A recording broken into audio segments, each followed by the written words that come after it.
20세기에 들어서면서 독특한 다원주의가 등장했습니다. 여기서 다원주의란 사회는 여러 독립적인 이익 집단이나 결사체로 구성되어 있고 그 집단의 경쟁, 갈등, 협력 등을 통하여 민주주의적으로 운영된다고 보는 사상입니다. 과거의 다원주의는 공작, 백작, 대수도원장 등의 권력기관들이 전통적인 정부의 임무를 수행했지만 새로운 다원주의에서는 병원, 대학, 정부, 기업 등의 각각 기관들은 특수한 목적을 가지고 높고 낮음이 없고 지역적으로 구분이 불가하고 상호 의존합니다. 탄생하게 된 배경은 정부가 할 일이 너무 많기 때문에 분권화가 필요했는데 마침 조직들의 규모 증가 현상이 나타나면서 사회적 기능들이 대규모로 조직된 기관들을 통해 수행 가능해진 것입니다. 새로운 다원주의에서 특히 중요한 부분은 조직들의 상호 의존성입니다. 정부의 한계로 분권화가 이루어졌고 성취한 성과물들을 서로서로 제공하며 자신의 임무를 수행하는 데 필요한 대리인으로 활용합니다. 예로는 정부가 연구를 기업들에 아웃소싱하거나 대학이 정부가 할 교육을 수행하는 것이 있습니다.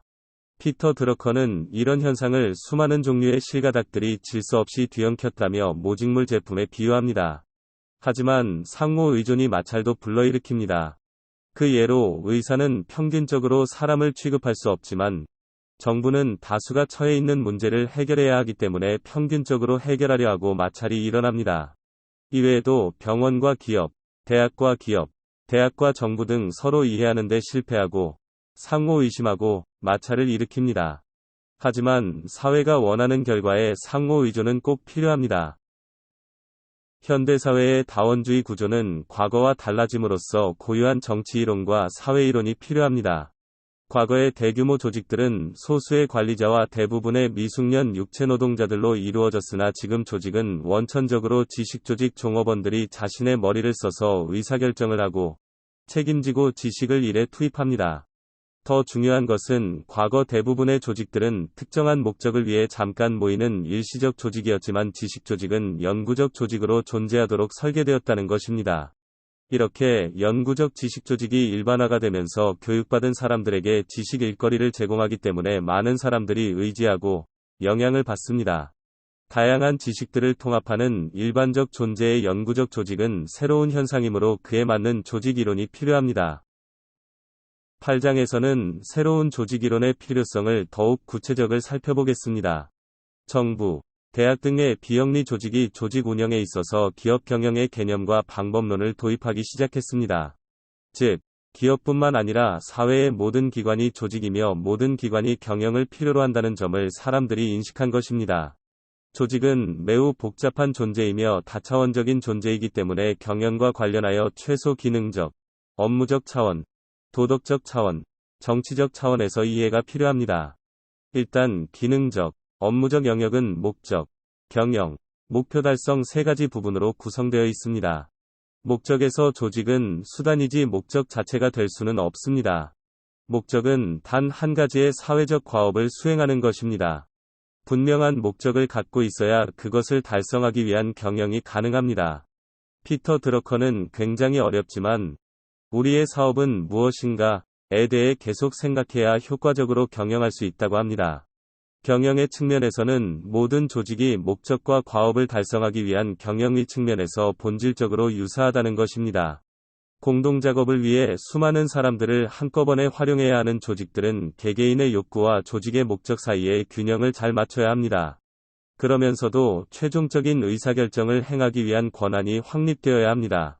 목표 달성 측면에서는 조직은 그 자체로는 아무것도 할 수 없기 때문에 조직이 기능을 제대로 수행하도록 해주는 경영자들이 필요합니다. 이 경영자들이 목표 달성을 이루는 것이 곧 조직이 사회와 공동체가 필요로 하는 것에 대한 결과 충족으로 이어집니다. 또한 경영자의 목표 달성 능력은 조직에서 일하는 개인들이 성과를 올리는 데도 역시 필요한 도구이기도 합니다. 이제는 도덕적 차원에서 살펴보면 모든 조직은 권력, 권한을 갖고 있고 행사합니다. 권한을 갖고 있으면 책임을 져야 하는데 조직들의 경우 사회적 책임이 이에 해당합니다. 이와 관련한 첫 번째 법칙은 사회적 책임이 구성원에게 미치는 영향을 가능한 제한하라는 것입니다. 조직에 있어 사람이란 피고용인 이고 비용이기 때문입니다. 조직의 사회적 책임에 대한 두 번째 법칙은 자신이 끼칠 영향들의 결과를 예상할 의무가 있다는 것입니다. 자신이 끼친 영향들 가운데 어느 것이 사회적 문제로 될 가능성이 높은지 미리 살펴보고 또 심사숙고해야 합니다. 조직이 제거하지 못한 부정적인 사회적 영향들은 결국 문제거리가 되어 조직에게 돌아와 법적 규제나 외부 간섭을 유발합니다. 조직이 사회적 책임을 이행하는 데 있어 가장 이상적인 방법은 사회적 필요와 수요를 충족시키는 일을 자신의 성과를 향상시키기 위한 기회로 전환하는 것입니다. 그런 종류의 케이스는 전화, 신문, 서적, 백화점, 대중교통 등 많은 것들이 사회적 책임을 다한 새로운 사업이었습니다. 정치적 차원은 조직의 정당성과 관련이 있습니다. 많은 사람들이 조직에 고용되어 일하고 있고 조직은 필연적으로 고용한 사람들에게 상당한 권한을 행사하기 때문에 조직 권력의 정당성과 경영의 합법성 여부는 조직사회가 갖고 있는 정치적인 문제입니다. 하지만 더 이상 조직의 지도자가 자신의 지위, 권력, 권한을 어떤 전통적인 원칙에 근거해 정당성을 확보할 수 없습니다. 그 이유는 과거와는 다른 다원사회로 변화했기 때문입니다. 조직과 조직의 경영자가 가질 수 있는 권한의 근거는 오직 한 가지, 성과 달성입니다. 성과는 조직에서 권력을 행사하고 권한을 요구하는 것을 수용할 수 있는 유일한 근거입니다. 이 성과를 위해서 조직은 구성원들이 각자 자기 자신의 목적을 달성할 수 있도록 해주며 구성원들에게 사회적 지위와 역할을 부여해 줘야 합니다. 다음은 정부의 질병입니다. 사람들은 사회적 문제를 정부가 대가 없이 해결해 주길 바랍니다. 하지만 모두가 공유해야만 하는 사업에 필요한 자금을 조달하는 유일한 방법은 모든 대중이 참여하는 것으로 무료가 아닙니다. 우발적 사태에 대비해 자금을 보유해야 하고, 심지어 소수의 사람만이 구체적인 혜택을 요구할지 모르는 경우에도 준비를 해야 하기 때문에 개인이 원하든 원하지 않든 간에 지불을 하도록 강요하는 조세와 강제 저축을 합니다.